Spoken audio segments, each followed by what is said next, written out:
Hello everybody, welcome to this session where I'm going to be talking about this topic, why I at times made recovery difficult from CFS fibromyalgia. So if you are watching live, do just say hello in the chat, let me know where you are in the world and let me know you can hear me. So as I say, there was a time when I had CFS fibromyalgia, and even when I got COVID, that there was this part of me that was making recovery more difficult than it needed to be. So let me know, can you relate to this topic? Consider that it doesn't make you bad or wrong. It just makes you human. Okay?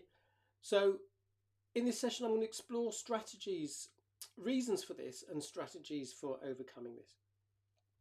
So I do create videos and resources for people with CFS, fibromyalgia, long COVID, and related conditions, exploring mind-body approaches and practical approaches to help you move towards your goal. So do check out my channel on YouTube. There's lots of playlists. So check out the topics, see if they are relevant to you. Alan says hi. Hi, Alan. Nice to have you join us. So the premise is that stress, both physical stress and psychological stress, can switch off the parasympathetic nervous system, our rest and digest healing state. Okay, so when we do that, it does make recovery more difficult. So examples of physical stress that were relevant to me was, number one, not listening to my body. So when I had energy for quite a long time, I had the tendency to get carried away. I call it goldfish syndrome, that basically I forgot what happened the previous 1,000 times when I had energy. I overdid it, then had a bit of a dip. So, and I was probably stressed when I had energy because I was thinking, is it going to last? So I was doing activities with an amount of stress rather than just enjoying the fact that I had some energy and doing things in a reasonable way. For some people, one of the things that drives that excuse me, that pattern of boom and bust is they have perfectionist patterns. They want to get everything done, or they're overachievers. Consider that if we do use up all our energy, it takes more resources to create a unit of energy compared to if we've still got some energy in the bank. Okay, when we're depleted, that's what happens. It's using much more of our resources to try and create a unit of energy. Dr. Sarah Myhill talks about only using 80% of our energy rather than 100 or 100 plus units of energy. So I was also experiencing psychological stress, okay? Because my mind, if you like, was untrained. Before I got CFS, I was a worrier. I was quite an anxious person, or I generated anxiety. And so when I got CFS, I was pretty good at scaring myself silly, catastrophizing, saying to myself, I'm never going to get well. Or at one point I was saying that, am I going to end up in hospital? It did result in a certain amount of hypervigilance, okay, because I didn't feel safe. And that's completely understandable if you experience that, because when your body's not working, and when also people don't believe that what you have is a real condition, it's no wonder that you're not in a relaxed state. Okay, so there were times when I wasn't very good at setting boundaries with myself. So for instance, if I got upset, fed up, frustrated, I'd engage in distractions that didn't really support my healing. I would be depleted and tired, but I'd watch action movies, or let's call them gentlemen's movies, as a way of distracting myself. But that just actually depleted my energy further and left me really in a hole. Okay, rather than just sitting with that discomfort. Okay, I'm feeling upset, I'm just going to soothe myself, etc. Okay, sometimes I did want to stay up late, wanting to have fun. Again, this is all understandable.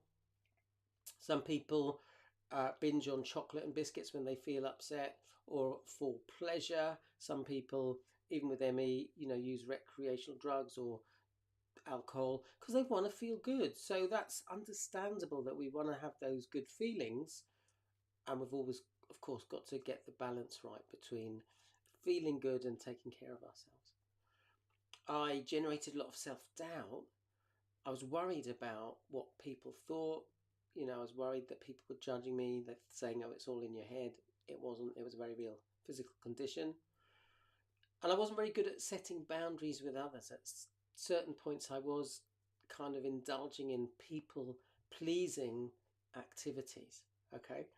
So let me pause a moment there. Just let me know what resonates out of those things that I've said. Which are the things that you recognise? Oh yeah, that's a pattern of mine. Let me know in the chat. I see there's a few people watching, so do let me know. Don't be shy. I appreciate your interaction. So why did I and why do people do these things? So a common explanation is that it's the result of trauma.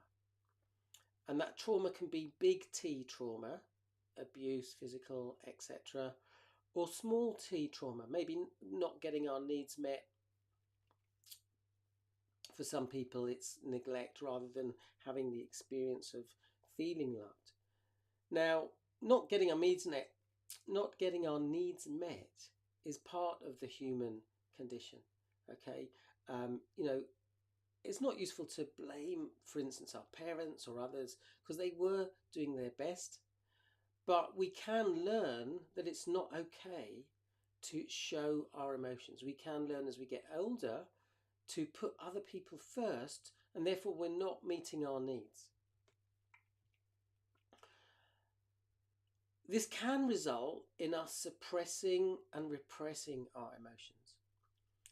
And we can learn to find it challenging to navigate the emotions and sensations in our body. So, for example, when you're experiencing symptoms, because you haven't learned how to navigate discomfort, that can cause a lot of distress and upset. And this is completely understandable. It can result in us developing beliefs if we're not getting our needs met, if we're learning to put others first. We can develop beliefs such as, I'm not good enough, I'm not lovable. And this can result in adaptive behaviours. For example, as I've mentioned, people pleasing, becoming overachievers in order to get love and approval. And this can be a low self-esteem issue. And that was definitely the case with me. So as a result of that, I wasn't listening to my body. And that drove the pattern of pushing through, booming and busting. Okay. And I also at times was trying to be in control. Okay, I was overthinking things. For example, at one point, some of the relationships were quite challenging. And so I was kind of trying to work it all out in my head. When people were behaving in ways that caused me distress, I'd be going over and over it in my mind. If I had some event coming up where I was going to be with people, some people who I found a bit challenging, then I was kind of, again, mentally rehearsing those situations. So I wasn't in a relaxed state. And I remember at times being upset by some of the interactions, and it would keep me awake at night. Okay, so the next thing it can do is we develop a certain relationship to pain and pleasure, in that we avoid pain and we seek pleasure.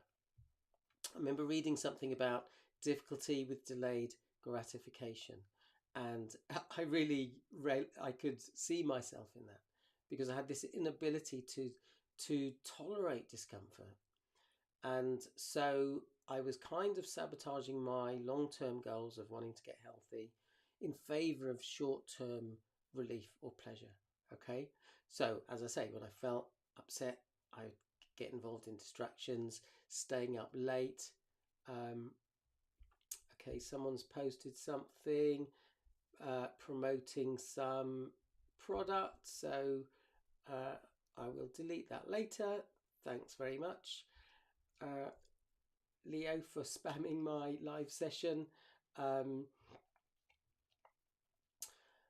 So yeah, that that is why, people can be driven to want pleasure.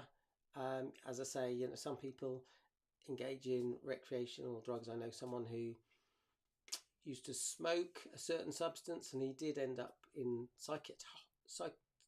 can't say it, psychiatric hospital, because that need to soothe the pain and experience pleasure was so strong. Okay, again, no judgment. People are always doing their best. Okay, but for example, if we have that belief, I'm not good enough, then we try and prove ourselves by being an achiever. I've worked with clients who just don't allow themselves to rest when they need to.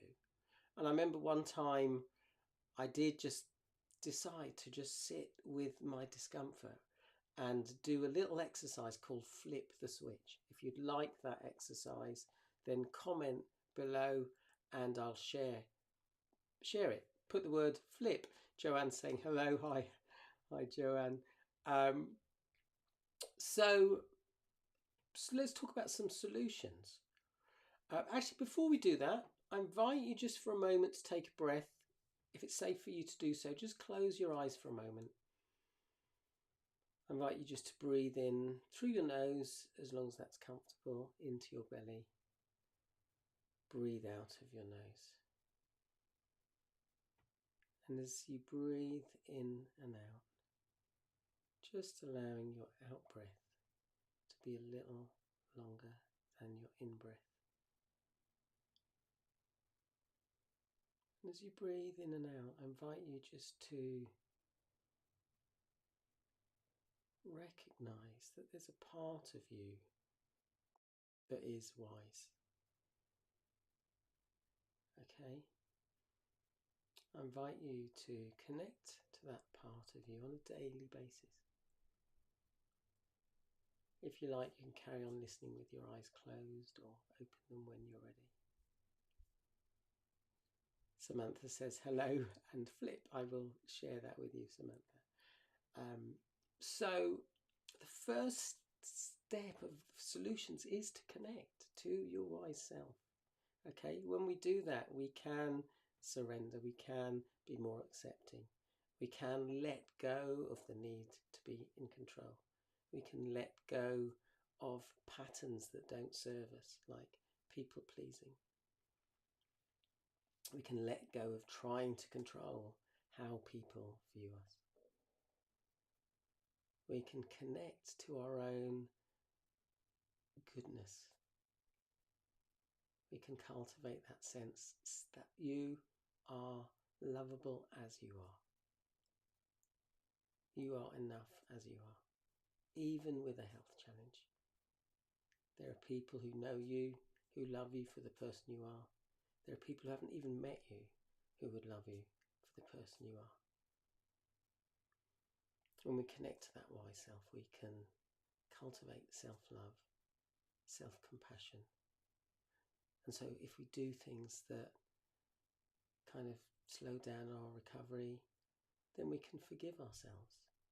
We can recognize that we are human, and it's okay to be human. It's okay to be fallible. We don't have to be perfect. When we connect to that wise part of us, we have the capacity for what I call supervision, the ability to spot patterns. Whenever I get energy, I tend to overdo it. Okay, I need to do the next step, which is to choose, make a choice. Do I want to do that old pattern of having energy and overdoing it? Or do I want to do something new? So we can make an active choice. And there's no judgment if we decide to do that old pattern. If I feel upset and decide to binge watch on Netflix or binge on chocolate or biscuits, I don't judge that. Maybe I might do it consciously so that I actually get some conscious enjoyment. So that's the second step, choose. First step, connect. Second step, choose. Third step, create new responses. So to take inspired action, to make the decision to sit with those emotions and sensations. Maybe practicing a little technique that soothes you when you feel that's appropriate. Consider that it can be really useful to soothe ourselves. It's also useful to learn how to be with the emotions, to observe them. So this is the kind of mindfulness approach. I also found it really helpful to practice brain training techniques. I found it useful to cultivate a sustainable approach to movement and activity. I've made videos on this, so do check out my playlist on movement, on energy.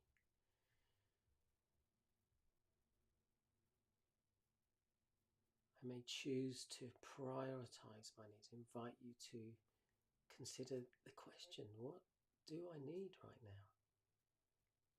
When we neglect our needs, we're more likely to do those behaviours that make recovery difficult. So it's really important to tune into what we need.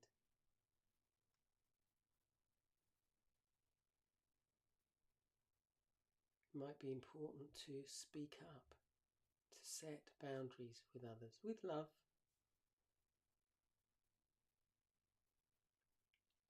And maybe you can contemplate what inspired action would be useful for you to take. It might be one of the things I've mentioned, might be something else. Do let me know in the chat.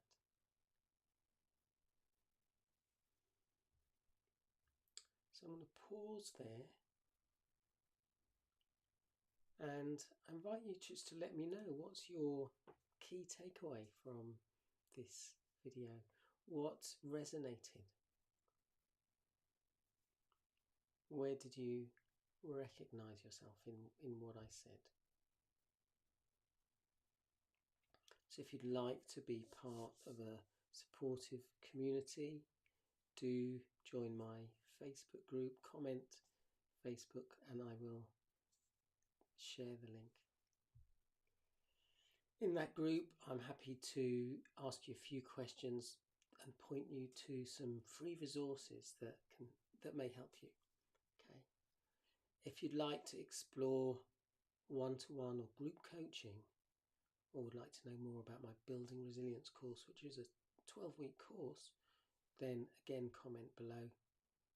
Comment the word chat. Happy to have a free half-hour chat with you. No obligation to be a client. And as I say, happy to point you towards some free resources. So if you've got any questions, leave a comment. Keep going. You've got this. So Joanne says, I'm okay at setting boundaries for others, but not so good with myself. I'm in a dip and impatient to come out of it. I know I've come out before, so I'm trying to think about that. That's great. And a little strategy, okay, if you find it difficult to set boundaries with yourself, just start really small. What's a really small boundary you could set for yourself, okay, that you know you can achieve? I completely relate to that. You know, it's like sometimes I'm watching something and I know I need to turn it off and go to bed. And I confessed this recently that I kind of stayed up late last week when I really needed to get to bed because I was so engrossed in something I was watching. So Samantha says, it seems that I have a typical personality for my condition. So, you know, there are people who will relate to that, Samantha. I certainly recognise there were traits that I was kind of, traits that I was reinforcing that didn't help me. So Katie says, managing my WIG is difficult. So WIG stands for wildly important goal. Okay. So again, all right, consider what would be a small step. All right. So hope that's given you food for thought. Thank you for your contribution. Makes it more interesting for me. I really appreciate that. So keep going, keep dreaming, keep taking inspired action. See you next time. Bye for now.